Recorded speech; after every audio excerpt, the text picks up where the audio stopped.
Bonjour. Supongo que mi maquillaje deja bastante claro de qué voy a hablar hoy.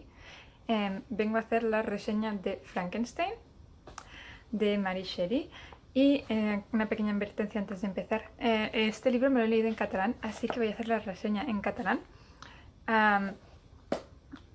Pero no sufráis los que no entendáis esta lengua porque voy a poner subtítulos.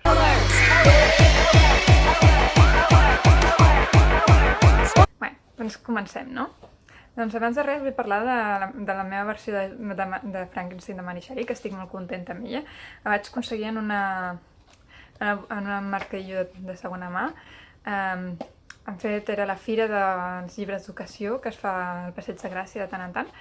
I mira, és de 1996, encara està en pessetes, i està traduïda per Quim Monzó. Així que em fa molta gràcia perquè no tinc cap llibre del Quim.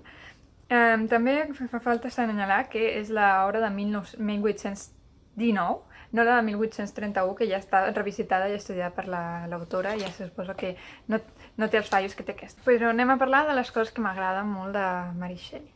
Abans de res, Frankenstein comença amb Robert Walton, que és un mariner que s'està anant als mars del nord a buscar una ruta per creuar l'Àrtic. I li va escrivint cartes a la seva germana. I una d'aquestes cartes comenta que s'han trobat un tio al mig del gel, allà, en plan, hola, i l'han recollit i resulta que és el Víctor Frankenstein, que després d'uns quants dies comença a explicar-li la història de com ha arribat fins allà. I a partir d'allà comencem el que és la narració del Víctor, que és de jove, que es comença a interessar per les ciències, que va a la universitat i se l'acudeix intentar reviure els morts. I tot el que porta a la creació del monstre. Falta assenyalar que el nom de Frankenstein és el doctor, és el creador. En cap moment a tota la història el monstre té nom. Una cosa molt curiosa de la forma de narrar la història que té la Mary Shelley és que utilitza la narració en primera persona, en forma de carta, però d'una manera que jo no havia vist mai, perquè el que fa és comença amb el Walton narrant en primera persona, comença a explicar-ho i se representa que el Walton està escrivint el que el Frankenstein li està explicant, que també al mateix temps és en primera persona. I dins d'aquesta narració hi ha persones que li expliquen coses al Frankenstein. I és això, barreixen moltes primeres persones en una mateixa carta, que en cap moment es fa difícil llegir, es fa difícil entendre de qui està parlant i es trenca aquesta sensació de narrador que està escrivint una carta, però jo no m'imagino per escriure això lo difícil que deu ser. És molt frustrant conèixer el monstre de Frankenstein d'aquesta manera. Durant la narració hi ha un moment en què el monstre, durant els diversos capítols, explica la seva vida, des del moment en què neix i fuig del laboratori fins al moment en què es torna a creuar amb el Frankenstein. I és molt trist el fet que és un ser innocent, que no comprèn res, que no comprèn l'odi, que és molt bàsic, que l'únic que vol és fer amics i no estar sol. I tothom amb qui es creua el rebutja i l'intenta matar. Llavors ell es va tornar més dur, més trist, més furiós, fins que acaba convertint-se en el monstre que tots coneixem. És molt dur en aquest sentit, perquè fins i tot veiem que el propi Frankenstein el considera tota l'estona un monstre. Des del primer moment en què el crea, s'horroritza del que ha creat i el rebutja. I aquí tornem una mica al doctor. És que m'ha caigut molt malament, perquè es pinta ell mateix de listo i de maravilloso i és tonto del cul.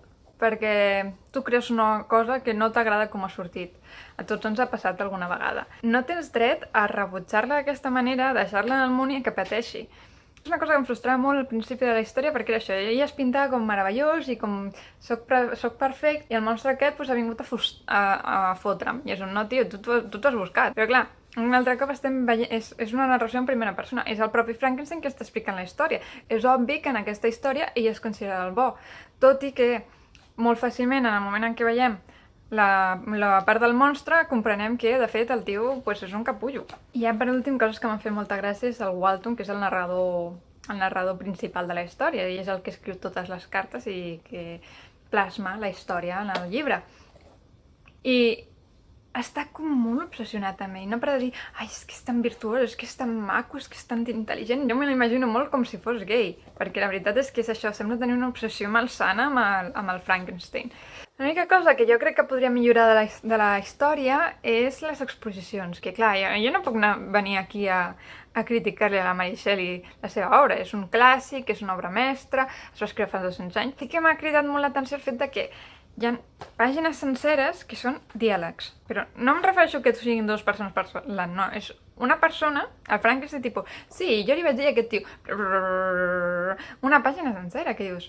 I a vegades quan començaven aquests diàlegs eternos és que era, anem a parar una estoneta, va. I bueno, i això és una mica tot. Espero que us hagi agradat, espero que no us hagi xocat el fet de que parli en català.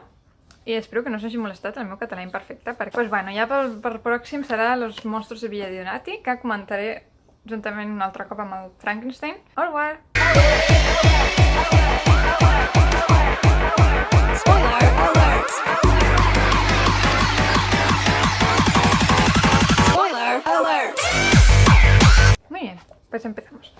En primer lugar, quiero decir que estoy muy contenta con mi versión de Frankenstein. Lo encontré en una tienda, en un mercadillo de segunda mano.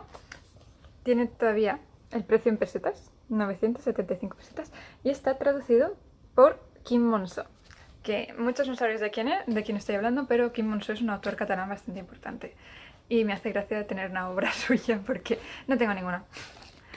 La historia, como de costumbre, habla... Estoy hablando español.